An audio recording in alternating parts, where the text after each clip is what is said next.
तो hi friends, आज फिर से देखने वाले हैं एक नया मेडिसिन जो कि एलर्जी को ठीक करता है। एलर्जी सिम्टम जो हो जाती है तो उसको ठीक करता है। तो वो है आज आप लोग का देखने वाले हैं हम लोग सिट्रीजिन टैबलेट को। ठीक, सिट्रीजिन टैबलेट एक ऐसी टैबलेट है जो कि एलर्जी सिम्टम जो जनरेट होती है हमारी बॉडी में, तो उस एलर्जी को ठीक करने के लिए इस मेडिसिन का यूज़ करा जाता है। ठीक है ना। तो आज टोटल इन्फॉर्मेशन देने वाले हैं कि ये किस तरह से एलर्जी को ठीक करता है, या फिर एलर्जी के और भी कई सिम्टम्स होते हैं जहाँ पे इसका यूज़ करा जाता है। तो टोटल इन्फॉर्मेशन देने वाले हैं इस वीडियो में, तो वीडियो में शुरू से अंत तक बने रहिएगा फ्रेंड्स। ठीक है, तो आइए बात करते हैं सबसे पहले सिट्रीजिन का। तो सिट्रीजिन एक एंटीहिस्टामिन मेडिसिन है। एंटीहिस्टामिन की अगर बात करें तो जो हमारी बॉडी में हिस्टामिन नेचुरल सब्सटेंस जो रिलीज़ होती है हमारी बॉडी से, जब क्या होता है, जब कोई फॉरेन पार्टिकल हमारी बॉडी में मतलब एंट्री कर देता है, ठीक है ना, जैसे एंट्री करता है तो हमारी इम्यून सिस्टम जो है उसके अगेंस्ट में जब काम करने लगता है ना, तो वहाँ पे क्या होता है कि हमारे सेल्स के अंदर एक हिस्टामिन रिलीज़ होने लगता है। ठीक, और वही हिस्टामिन रिलीज होने के कारण हमारी बॉडी में मतलब एलर्जी टाइप का जनरेट होने लगता है, एलर्जिक सिम्टम्स नज़र आती है, जैसे कि बॉडी में रैशेस पड़ जाना। ठीक, तो वो होता क्यों है, देखिए पहले समझते हैं हिस्टामिन क्या चीज़ है। ठीक, हिस्टामिन जो है वो आपका दो वर्ड जुड़ के बना है, जो कि है एक हिस्टोस और दूसरा एमाइन। ठीक, हिस्टोस का मतलब होता है टिश्यू, और एमाइन जो कि एमाइन ग्रुप होता है NH2 हम लोग का। ठीक है ना। टिश्यू के अंदर जब एमाइन ग्रुप जो मतलब बन जाता है ना, एमाइन जो बन जाता है, तो वहाँ क्या होता है कि मतलब बॉडी पे एलर्जिक सिम्टम आ जाती है। ठीक है ना।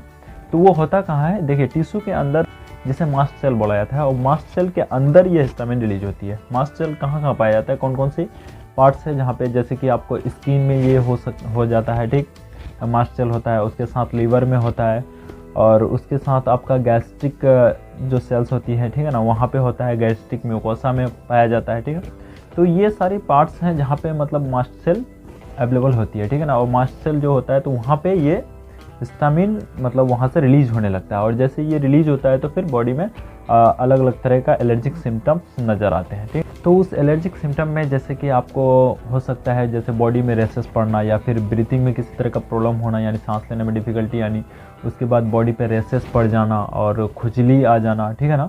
और साथ ही में जैसे कि रनी नोज़ हो गया, रेड आइज़ हो गया, आँखों में मतलब इचिंग टाइप का आना। ठीक है ना। तो ये सारी कुछ ऐसी मतलब सिम्टम्स है, जैसे कोल्ड कफ हो जाना। तो इस सिम्टम्स जैसे आता है तो इसका मतलब कि एलर्जी जनरेट होती है, एलर्जी का ये सिम्टम्स है। ठीक है ना।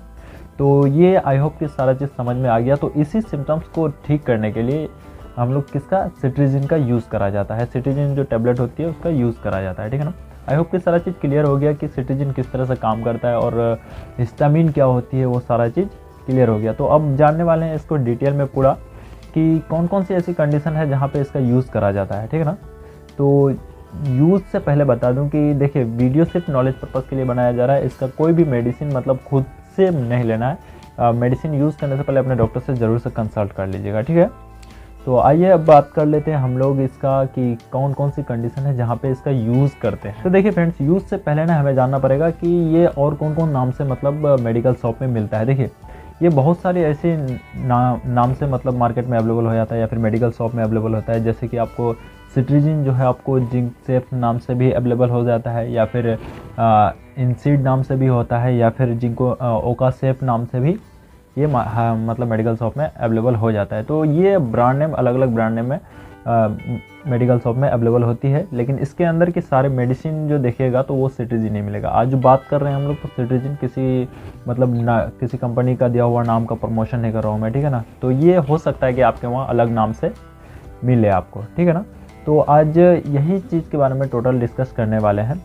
तो ये तो हो गया ब्रांड नेम की अलग अलग नाम से मार्केट में अवेलेबल होती है। ठीक, अब बात कर लेते हैं इसका डिटेल में यूज कि कौन कौन सी कंडीशन है जहाँ पे इसका यूज़ कर। देखिए अगर यूज़ की बात करें तो ये जनरल एलर्जीज़ में यूज़ करा जाता है। जनरल एलर्जी जैसे क्या हो जाता है, जैसे रनी नोज़ होना, या फिर किसी इंसेक्ट का बाइट करने से, यानी काट लेने से वहाँ पे क्या होता है कि हिस्टामिन रिलीज होने लगती है, और जैसे हिस्टामिन रिलीज होती है तो उस हिस्टामिन को कंट्रोल करने के लिए एंटी हिस्टामिन के तौर पे इसका यूज़ करते हैं। और साथ में ही क्या होता है कि रनी नोज़ या फिर आँखों में मतलब एलर्जी जो आ जाती है तो लालीपन आ जाता है, या फिर आंसू आने लगता है। ठीक है ना। तो उसको भी ठीक करने के लिए इसका यूज़ करा जाता है, और बॉडी पे रैशेस पड़ जाता है तो वो भी इस कंडीशन में इसका यूज़ करा जाता है। साथ में कोल्ड कफ जो हो जाती है तो उसमें भी इस मेडिसिन का यूज़ करा जाता है। ठीक है फ्रेंड्स। तो ये तो हो गया यूजेस की, ये सारी कंडीशन है जहाँ पे इसका यूज़ करा जाता है। तो फ्रेंड्स अब देख लेते हैं इसका डोज कि किस किस डोज में इसको दिया जाता है या फिर किस कंडीशन में कितना दिया जाता है। देखिए डोज तो सबसे पहले सीवियरिटी को देख करके ही इसका प्रिस्क्राइब किया जाता है। जैसा सीवियरिटी रहता है उसके अकॉर्डिंग मतलब पेशेंट की बॉडी वेट को देख करके इसका प्रिस्क्राइब किया जाता है, ठीक। लेकिन वहीं पे अगर बात करें हम लोग इसका स्ट्रेंथ की, तो ये आपको 5 mg और 10 mg में अवेलेबल होता है, ठीक। 5 mg जब सीवियरिटी कम रहता है या फिर सिम्टम्स जो है एलर्जी का वो कम रहता है तो 5 mg दिया जाता है। लेकिन वहीं पे सिम्टम्स अगर बहुत ज़्यादा रहता है तो उसको क्या करता है कि 10 mg में इसको दिया जाता है। ऐसे एडल्ट डोज अगर हम लोग देखें तो एडल्ट डोज में आपको 10 mg मतलब 10 mg दिया जाता है दिन में एक बार। तो दिन में एक बार बेड टाइम दिया जाता है यानी सोने टाइम। क्यों? क्योंकि ये ना मतलब स्लीपीनेस होता है, यानी कि नींद बहुत आती है इस मेडिसिन को यूज़ करने से। इसी वजह से इसको मतलब HS टाइम यानी कि बेड टाइम में ही इसका यूज़ करा जाता है, ठीक है। तो ये तो हो गया डोज। अब देख लेते हैं इसका कुछ प्रिकॉशन, कुछ ध्यान में रखने वाली बात। जैसे कि अगर किसी भी पेशेंट को या फिर मेडिकल हिस्ट्री में ऐसा रहा हो कि कोई एंटीहिस्टामिन मेडिसिन लेते हैं उससे एलर्जिक रिएक्शन अगर जनरेट होता है, या फिर अदर कोई ऐसी मेडिसिन से एलर्जी होती है साथ में, या फिर प्रेगनेंसी का कंडीशन हो सकता है, या फिर किडनी लीवर का कोई प्रॉब्लम पहले से है, तो वैसा कोई भी अगर कंडीशन होता है तो अपने जो डॉक्टर है उसको पहले से मतलब बता दें और उससे कंसल्ट कर लें कि ऐसा मेडिकल हिस्ट्री में रहा है। तो हो सकता है कि इस मेडिसिन को नहीं दे करके इसके जगह अल्टरनेट कोई मेडिसिन यूज़ करा जाए, ठीक है ना। तो आई होप कि ये चीज़ समझ में आ रहा होगा आप लोग का, ठीक है ना। तो ये तो हो गया प्रिकॉशन जो कि ध्यान में रखने वाली बात है। और साथ में ड्रिंक के साथ इस मेडिसिन को नहीं लेना चाहिए, और साथ में इसको यूज़ करने के बाद ड्राइविंग भी नहीं करनी चाहिए, क्योंकि ये स्लीपीनेस है तो उसमें आपको नींद ज़्यादा आएगी, तो हो सकता है कि इससे कुछ अलग मतलब कुछ होने का चांसेस रहता है, ठीक है फ्रेंड्स। तो ये तो हो गया प्रिकॉशन। अब बात करते हैं हम इसका साइड इफ़ेक्ट का। देखिए साइड इफ़ेक्ट हर मेडिसिन का कुछ ना कुछ साइड इफ़ेक्ट रहता है, इसी तरह से इसका भी साइड इफ़ेक्ट रहता है।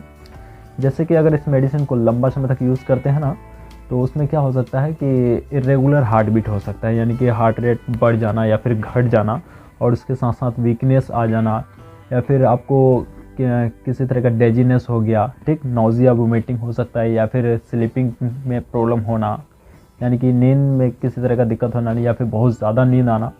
तो ये कुछ साइड इफ़ेक्ट है। और साथ में ट्रबल सीइंग यानी कि देखने में धुंधलापन दिखना, तो ये कुछ साइड इफ़ेक्ट है। ऐसा अगर कोई भी साइड इफ़ेक्ट दिखता है मेडिसिन को यूज़ करते, तो सबसे पहले मेडिसिन को तो रोक देना है। उसके बाद आपका जो भी डॉक्टर है उसे कंसल्ट करना बहुत ज़रूरी रहता है, ठीक है फ्रेंड्स। तो आई होप कि सारा चीज़ समझ में आ गया होगा। आज जो बात करें हम लोग की एलर्जी से रिलेटेड होने वाली जो एलर्जी जनरेट होती है हमारी बॉडी में, तो उसके अगेंस्ट में जो मेडिसिन दिया जाता है सिट्रीजिन, तो यही आज सिट्रीजिन के बारे में बात की हमने, ठीक है फ्रेंड्स। तो फिर नेक्स्ट वीडियो में आएंगे नेक्स्ट किसी दूसरे मेडिसिन को लेकर के। तो आई होप कि सारा चीज़ आप लोग को क्लियरली समझ में आ गया होगा।